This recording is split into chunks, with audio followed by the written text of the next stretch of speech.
오늘은 Presence of the Church 이것에 대한 토픽으로 계속 나아가는데 사랑을 흘려보내는 통로라는 제목으로 로마서 13장 8에서 14절 말씀을 보겠습니다.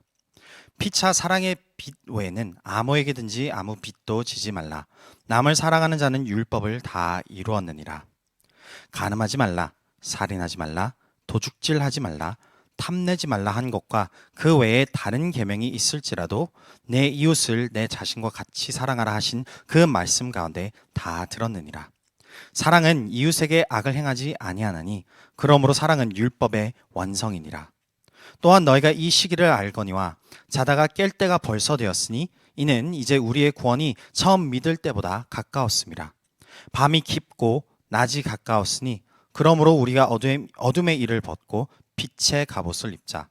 낮에와 같이 단정히 행하고 방탕하거나 술 취하지 말며 음란하거나 호색하지 말며 다투거나 시기하지 말고 오직 주 예수 그리스도로 옷 입고 정욕을 위하여 육신의 인을 도모하지 말라.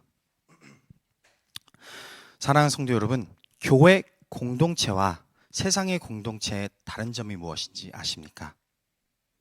예수님의 아가페 헌신적인 사랑입니다. 우리는 예수님의 사랑을 받은 예수님의 사랑에 빚진 자들입니다. 그러므로써 교회 공동체는 예수님의 사랑을 반드시 나타내야만 합니다. 이것이 교회가 세상과 다른 모습입니다. 요한복음 13장 34에서 35절을 보면 새 계명을 너에게 주노니 서로 사랑하라. 내가 너희를 사랑한 것 같이 너희도 서로 사랑하라. 너희가 서로 사랑하면 이로써 모든 사람이 너희가 내 제자인 줄 알리라. 우리는 계속해서 서로를 사랑해야 합니다라는 설교를 쭉 이어가고 있습니다. 왜 그럴까요? 교회라는 공동체가 사랑이 빠지면 아무것도 아니기 때문입니다. 말씀이 특출날 수 있습니다. 찬양이 어마어마할 수 있습니다. 프로그램 매우 재밌을 수 있습니다. 그러나 사랑이 빠져 있다면 본질이 빠져 있기 때문에 교회는 반드시 사랑으로서 모두를 감싸고 사랑으로서 세상을 품어야 하는 것이죠. 이 아가페 사랑은 반드시 나를 희생하는 것이 필요합니다. 나의 생명을 내어주는 것이 필요합니다. 예수님께서 나를 위하여 십자가에 못 박히시고 돌아가시고 부활하신 것처럼 나도 그 사랑을 받고 누리는 입장으로 상대방에게 헌신적인 사랑이 반드시 있어야 합니다. 그것을 우선 교회 안에서 서로를 위하여 헌신하는 것이 교회의 모습인 것이고, 그리고 더 나아가서 우리의 주변에 아직 하나님과 예수님을 알지 못하는 사람들에게 그 사랑을 마음껏 나누라라는 것이 교회가 이 세상에, 그리고 우리가 살아가는 이곳에 존재하는 목적인 것이죠. 교회 역사를 봐도 동일합니다. 지난번에 3세기 로마 시대 때 있었던 안토닌 역병에 대해서 말씀드리지 않았습니까? 그 당시 로마 시민들은 그 로마 도시에 하루에 자그마치 1000명이가 죽어나가는 그 상황 가운데서 모두가 떠나가는 과정 속에서도 그리스도인들은 남아서 돌봤다라고 역사가 기록을 합니다. 본인들이 남아있다라면 어떻게 될까요? 당연 죽을 수도 있다라는 겁니다.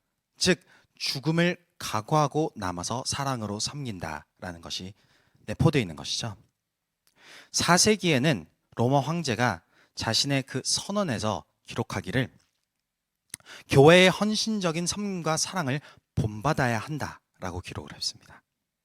로마 제국이 다시 살아나려면, 다시 그 영광으로 돌아가려면 교회가 헌신적으로 이웃을 사랑하고 섬기는 모습 본받아야 한다, 이것인 거죠. 21세기 오늘날 세상이 교회를 바라보면서 교회를 본받아야 한다라고 표현을 하고 있는 것일까요? 그렇지 못하다면 우리는, 교회는 제 기능을 하지 못한다는 것을 뜻합니다. 그럼으로써 각 모임과 공동체 속에서 우리는 하나님이 주신 그 사명을 온전히 살아가겠노라 믿음으로 붙들어야 한다는 것이죠. 그래서 교회는 주변에 도움이 필요한 사람에게 도움을, 가난한 자에게 도움을, 연약한 자에게 힘을, 아픈 자에게 돌봄을, 도움의 손길, 사랑의 손길이 되어줘야 합니다. 그래서 오늘 본문 말씀에서는 우리가 왜 이토록 사랑을 해야 하는지를 함께 살펴보기를 원합니다. 로마서 13장 8절에 피차 사랑의 빚 외에는 아무에게든지 아무 빚도 지지 말라라고 사도 바울이 시작을 합니다. 교회를 향하여 권면을 합니다. 우리는 유일하게 져야 하는 빚이 있다면은 사랑이다. 이 세상에 우리는 많은 빚을 지고 살아가지 않습니까? 교회가 짊어져야 할 빚은 이 세상이 생각하는 빚이 아닙니다. 우리는 예수 그리스도의 빚을 짊어져야 합니다. 예수님께서 나를 위해서 행하셨던 그 사랑이 너무나도 크게 보여야 합니다. 그러므로서 내가 섬기지 않고는 견딜 수가 없어야 합니다. 늘 말씀드리지만 이것은 깨달음의 영역입니다. 우리가 부모님이 나를 위해서 헌신하신 그 사랑을 내가 깨닫고 빚진 마음이 자리 잡는다면 내가 부모님을 향하는 태도와 말투와 모습이 달라집니다. 깨달은 만큼 나의 생각과 나의 사고와 내가 부모님께 내어드린 시간이 달라지는 것처럼 예수님이 우리에게 주신 그 사랑의 빚을 내가 깨달은 만큼 나누게 된다는 것이죠. 그렇게 사랑의 빚을 빚진 자가 왜 이 빚을 지고 그 사랑을 나눠야 하는가? 사도 바울은 크게 두 가지 영역으로 이것을 본인이 설명을 하는데, 첫 번째는 유대인들을 향한 율법적인 측면입니다. 첫 번째를 보면은 남을 사랑하는 자는 율법을 다 이루었느니라. 유대인 그리스도인이 이 말씀을 접하였을 때 본인이 설득당하기 쉬운 것은 바로 율법입니다. 율법을 위하여 살아가야 되고 율법을 행해야 하는 삶을 살아야 되기 때문에 사랑을 하는 것이 율법의 완성이면은 마땅히 사랑을 해야 된다는 것이죠. 그래서 9에서 10절을 보면 간음하지 말라, 살인하지 말라, 도둑질하지 말라, 탐내지 말라 한 것과 그 외에 다른 계명이 있을지라도 내 이웃을 내 자신과 같이 사랑하라 하신 그 말씀 가운데 다 들었느니라. 유대인으로서 날마다 기억하고 외우고 배웠던 그 율법이 바로 그 말씀이 10절에 보면은 사랑은 이웃에게 악을 행하지 아니하나니 그러므로 사랑은 율법의 완성이니라. 모두가 다 압니다. 사랑이 율법의 완성이라는 것을. 이것이 사도 바울이 근본적인 아규멘트에서 지금 이야기를 하고 있는 것입니다. 유대인 그리스도인으로서 우리는 율법을 지키는 것이 마땅하고 그 율법 지킴이 사랑을 함으로써 지켜지는 것입니다. 이렇게 사도 바울이 초대교회를 향하여 권면하는 것이죠. 그래서 이 9절에서 10절에 사랑의 빚을 짊어진다라는 것을 계속해서 아가페라는 단어를 쓰고 사용을 하고 있습니다. 10절에 사랑은 이웃에게 악을 행하지 아니하나니 그러므로 사랑은 율법의 완성이라 할 때 헬라 원어를 보면 사랑의 여러 단어 중 아가페 단어를 쓰는 것을 볼 수가 있습니다. 아가페라는 것은 하나님의 사랑이라는 표현입니다. 헌신적인 사랑을 뜻하는 것이죠. 갚을 길 없는 사랑을 표현하고 있는 것입니다. 그래서 예수님의 사랑을 아가페적인 사랑이라고 할 때 우리가 생각을 하게 되는 것이죠. 사도 바울이 교회를 향하여 이 권면을 하고 있을 때에 교회들은 이것을 붙들고 먼저 예수님을 생각하기 마련입니다. 예수님이 제자들의 발을 씻기셨고 헌신하셨고 먹이셨고 함께 동고동락하셨으며 예수님께서 마침내 우리 모두 죄를 위해서 돌아가셨다는 그 놀라운 사실이, 그 아가페 사랑이 제자들과 믿는 성도들을 통하여서도 드러나야만 한다. 이것을 통하여서 교회가 이 세상 가운데 하나님의 사랑을 나타낸다, 이것이죠.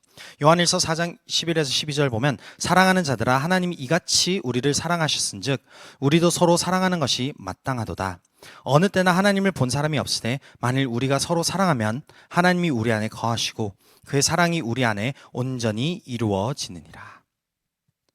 아직 아무도 하나님을 보지 못하였지만 교회 공동체가 사랑을 베품으로써 하나님이 계시다면 이러한 모습이겠구나, 이러한 섬김이겠구나, 예수님이 이 땅에 거하셨다면 이렇게 우리를 사랑으로 감싸주셨겠구나라는 그 정의롭고 사랑이 넘치는 교회가 반드시 되어야 한다는 것이죠.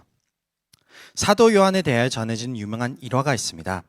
사도 요한이 반모섬에 유배되고 다시 돌아와서 교회들을 위하여 위로하고자 방문하면서 말씀을 전하는 일화 중 하나라고 기록을 합니다. 이 시기는 예수님께서 십자가에 못 박히시고 돌아가시고 부활한 지 벌써 한 7, 80년 정도가 지난 시점이라고 추측을 합니다. 믿는 성도들 중 예수님을 실질적으로 본 성도들이 많지 않았던 시기였고, 그 중에서도 예수님과 3년 반 동안 동고동락하면서 예수님 옆에서 다 가르침을 받고 그 말씀을 들은 사도 요한이 교회를 와서 전한다. 얼마나 놀랍겠습니까? 터무니없는 이야기겠지만 2000년 후 오늘 사도 요한이 우리 교회를 와서 말씀을 전한다고 생각했을 때 얼마나 설레겠습니까? 어떤 말씀이 우리에게 주어져서 우리가 지금 이 어렵고 힘든 시기를 버텨낼 수 있을까? 이 당시에 로마 핍박이 극을 달하고 있었습니다. 그리스도인으로서 살아가는 것이 매우 힘들었습니다. 그러니 위로의 말이 필요했고 격려의 말이 필요했을 거고, 아니면 적어도 예수님이 곧 오십니다라는 희망적인 메시지가 필요하지 않았을까요? 도착을 해서 다 인사를 한 후 사도 요한이 단 한 문장으로 설교를 하고 마쳤다고 하는데, 그 문장 기록이 이렇습니다. 사랑하는 자들아 서로 사랑하라. 교회에게 주어지는 메시지는 매우 단순하고도 핵심적입니다. 사랑하는 자들아 서로 사랑하라. 교회가 이 사랑이 빠져 있다면 더 이상 교회가 아닙니다. 그냥 모임이자 그냥 공동체입니다. 예수님이 머리 되신 공동체는 반드시 사랑이 동반되어야 합니다. 이것이 첫 번째 유대인 그리스도인에게는 율법의 원석이라는 표현으로 아규멘트를 했던 것이죠. 그리고 두 번째는 헬라인 그리스도인으로 러직을 통해서 설명을 합니다. 11절에 보면 또한 너희가 이 시기를 알거니와 자자가 깰 때가 벌써 되었으니 이는 이제 우리의 구원이 처음 믿을 때보다 가까웠습니다. 로마 사람들은 그 시기에 아침 일찍 일어나서 생활을 했다고 합니다. 날이 밝아오기 직전에 일어나서 하루의 일과를 준비하고 기획한 후 동이 틀 때부터 해가 질 때까지 열심히 하루를 살았답니다. 그러고 해가 지면은 보통 가난하거나 부유하지 못한 집안들은 초를 킬 돈도 아끼기 위하여 잠이 들었다고는 합니다. 그렇기 때문에 자다가 깰 때가 벌써 되었으니라는 것은 책망하는 표현입니다. 그 사회적 구조 안에서 누가 해가 동이 텄는데 잠을 자고 있겠느냐라는 사회가 받아들이는 그 관념 속에서 표현한다는 것이죠. 그러니 헬라인 그리스도인들에게는 너희들이 마땅히 해야 하는 일을 해야 한다라고 표현을 하는 것입니다. 그리고 그것을 헬라인들이 이해하기 가장 쉬운 이분법적인 표현으로 표현하는데 12에서 13절입니다. 밤이 깊고 낮이 가까웠으니 그러므로 우리가 어둠의 일을 벗고 빛의 갑옷을 입자. 낮에와 같이 단정히 행하고 방탕하거나 술 취하지 말며 음란하거나 호색하지 말며 다투거나 시기하지 말고.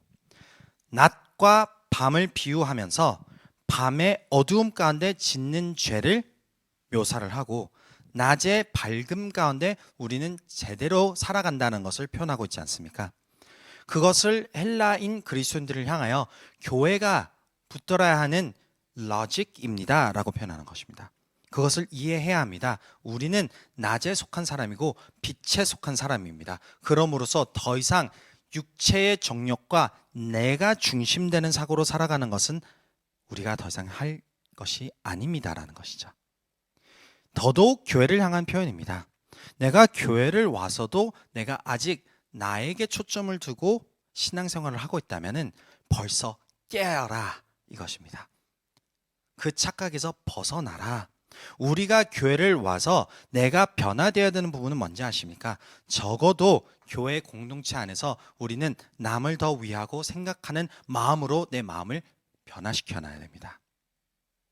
그 이유가 에베소서 5장 8절에 이렇게 또 기록이 되어 있습니다. 너희가 전에는 어둠이더니 이제는 주 안에서 빛이라. 빛의 자녀들처럼 행하라. 사도 바울이 에베소서 5장 8절에서는 여기에서는 빛이라고 표현합니다. 빛에 속한 자뿐만 아니라 우리가 근본적으로 성령님이 우리 안에 거하심으로 빛이 되었습니다. 그럼으로써 우리는 더 이상 어둠에 속한 사람처럼 나만 위하여 살아가는 것이 더 이상 교회와 그리스도의 모습이 될 수 없다 이것입니다.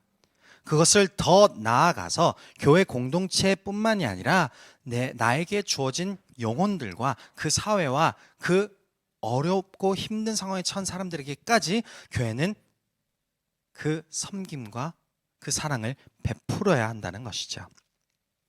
1952년 한국 전쟁 시기에 미국의 에버ett 스원슨 목사님이 전쟁으로 고통받고 있는 한국을 방문했다고 기록을 합니다. 그의 눈에 들어온 것은 전쟁 고아들이 거리에 나앉아 구걸하는 끔찍한 광경이었습니다. 그의 마음 가운데 하나님이 이렇게 질문하신 것처럼 느껴졌다고 기록을 합니다. What are you going to do? 너는 무엇을 할 것이니? 이 질문을 듣고 고민을 했던 에버ett 목사님은 하나님의 마음으로 이들을 품고 사랑해야 되겠다고 결단을 내렸습니다. 그리고 그 결단의 열매가 오늘날의 Compassion International이 된 것입니다. 그의 결단이 오늘날 전 세계 200만 명의 이상의 아이들을 돕고 있는 큰 단체가 되었습니다. 이게 교회의 사랑의 모습이라는 것이죠. 오늘날 하나님은 우리에게도 동일하게 질문을 하시고 계십니다. What are you going to do? 너는 무엇을 할 것이니?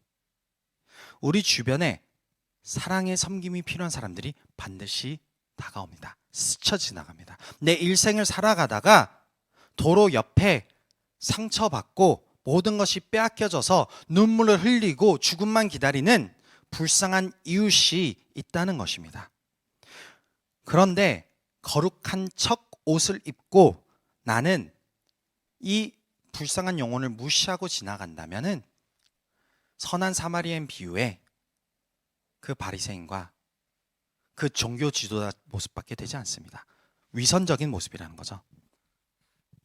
우리가 해야 되는 것은 무엇입니까?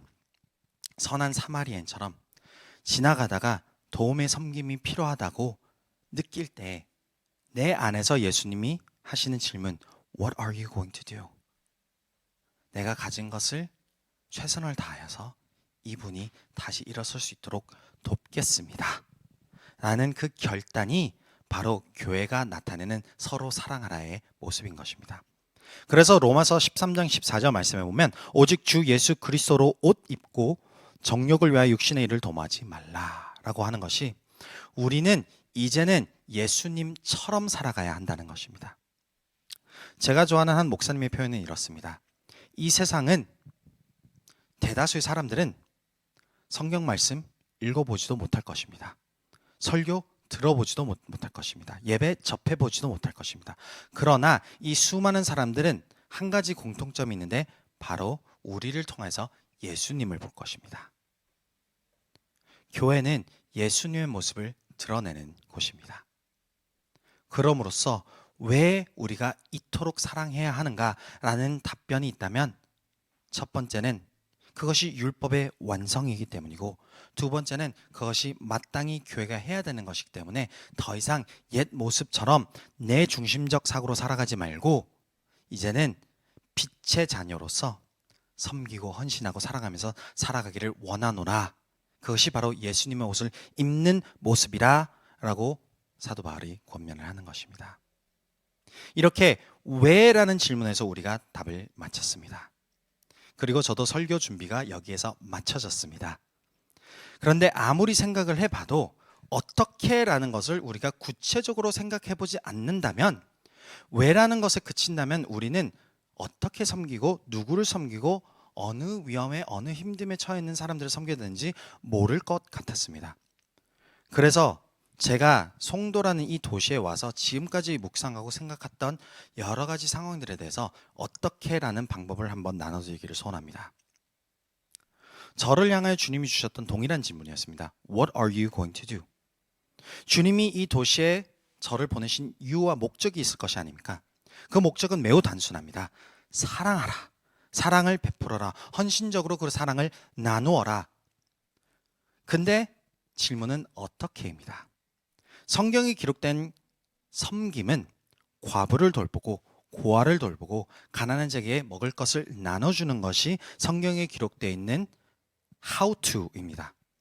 그런데 이 1세기 그리스도인들의 상황을 살펴보면 그 how to는 이해가 됩니다. 갈릴리 지방 그 도심 중심으로만 보아도 80% 이상이 가난한 사람들이었다고 기록을 합니다. 그리고 전쟁도 계속해서 사람들을 데려갔었고 세금을 못 내면은 죽임을 당했었기 때문에 그 당시 고아들도 많았고 과부들도 많았던 것이 사실입니다. 돌봄이 많이 필요했다는 것이죠. 그러니까 그 사회에 속한 교회가 마땅히 해야 하는 일들이 그런 것들이다라고 표현을 하는 것입니다. 2000년 후 오늘날 교회가 동일한 접근을 하게 된다면은 시야가 좁아진다는 것을 저는 알게 되었습니다. 저도 한때는 동일하게 생각했었습니다. 가난한 자, 과부, 힘든 자, 어려운 자들을 도와야 되지 않을까. 그래서 우리 교회는 저는 우리에게 주어진 그리스 난민 선교도 열심히 하고 있지 않았습니까? 난민들처럼 슬픈 사연도 없습니다. 나중에 우리 교회가 기회가 돼서 그곳에 가서 그분들의 이야기를 들어줄 수 있고 그분들에게 기도와 위로를 줄 수 있다면 참 큰 도움이 될 것으로 믿습니다. 그런데 그거는 1차원적인 섬김과 사랑이라는 것입니다. 어느 날 저는 Loving the City, 팀 켈러 목사님이 적은 책을 한번 읽어보게 되었습니다. 그 안에서는 동일한 표현을 시사하고 1차원적인 사랑의 섬김. 그것은 성경 말씀을 읽고 우리는 가난한 자, 그리고 과부, 그리고 굶주린 자 이런 사람들을 섬겨야지 라고 하는 것인데 도시 안에 도사리는 문제와 힘듦과 어려움을 겪고 있는 사람들은 이러한 문제가 아니라는 것입니다. 특히 21세기가 된 오늘날 도시는 2000년 전 도시의 문제와는 달랐던 것이죠. 이제는 모든 것을 누리고 웬만하면 내가 돈을 써서 먹고 마시고 할 수 있는 이 시기와 이 시대에 과연 어떤 도움이 필요할까를 많이 묵상해 보았을 때 제가 도달했던 우선 첫 번째 정답은 쉼입니다. 21세기 사람들은 쉼 없이 너무나도 빨리 달려가고 있는 것입니다. 위로 없이 자기의 얘기를 들어줄 사람 없이 그 외로움 속에서 계속해서 자기가 지금 가지고 있는 이 여유로움을 유지하기 위하여 혹사시키고 살아간다는 것이죠. 그럼으로써 교회가 도시 가운데 세워져 있다면 교회는 어떠한 존재가 되어야 될까? 쉼을 줄 수 있는 교회가 되기를 저는 바라고 소원합니다. 육체적으로, 마음으로, 영으로 예수 그리스도 안에 나아갈 때 수고하고 무거운 짐진 자라 다 내게로 오라 라는 그 내게로라의 쉼이 그 소망과 그 평강이 교회 공동체를 통하여서 세상 사람들에게 향할 수 있다면 바쁘고 지친 사회 가운데 그 위로가 되지 않겠습니까? 그래서 제가 생각했던 구체적 대안들이 몇 가지 있습니다. 성도님들에게도 말씀드렸지만 첫 번째로는 바쁘게 일도 하시면서 자녀들을 케어하셔야 되는 부모님들을 위한 돌봄 서비스가 당연히 필요하지 않을까. 저는 그렇게 생각을 했습니다. 제 지혜가 아직 매우 얕다라는 것만 알아주시길 바랍니다. 제가 생각할 수 있는 최선, 우리 교회 공동체가 할 수 있는 최선이 우리 모두가 동참하여서 우리 안에서의 필요가 무엇인지를 서로의 관심을 갖고 파악을 하고 그것을 위하여서 교회가 같이 움직여준다면 반드시 그것은 이 도시 가운데 그 필요를 느끼고 있는 사람들에게 도움의 사랑의 손길이 되는 것입니다. 아이러니하게도 이 도움은 마찬가지로 우리가 헌신을 해야 합니다. 쉼을 제공하기 위해서 무엇을 해야 되는지 아십니까? 내 쉼을 포기해야 합니다. 그게 사랑입니다. 누구에게 먹을 것을 주기 위해서는 내가 먹을 것을 포기해야 합니다. 그게 예수 그리스도의 사랑이자 헌신입니다. 그럼으로써 우리 교회가 누군가에게 쉼이 되어주고 싶다면 나부터 내가 쉬는 것을 잠깐 줄이고 누군가에게 더 많은 쉼이 되어주고자 노력을 해야만 하지 않을까 싶은 것이죠. 2025년 우리 교회는 새로운 챕터로 들어갑니다. 새로운 챕터에 이제는 우리가 더 이상 우리끼리 재밌고 잘 있는 것이 아니라 이제 주님이 더 많은 영혼들을 바라보게끔 하시며 우리 교회가 송도라는 이 도시 가운데 세워진 목적을 우리가 다시 한 번 더 마음속에 생각을 하고 내가 필요로 하고 내가 위로받고 싶고 내가 지금 힘겨워하는 것이 나한테만 존재하는 것이 아님을 나도 다시 한번 품고 그것을 교회 공동체 차원에서 섬기면서 예수 그리스도의 옷을 입은 사람으로 그 사랑이 넘치고 그 사랑으로서 섬길 수 있기를 주님의 이름으로 축복합니다.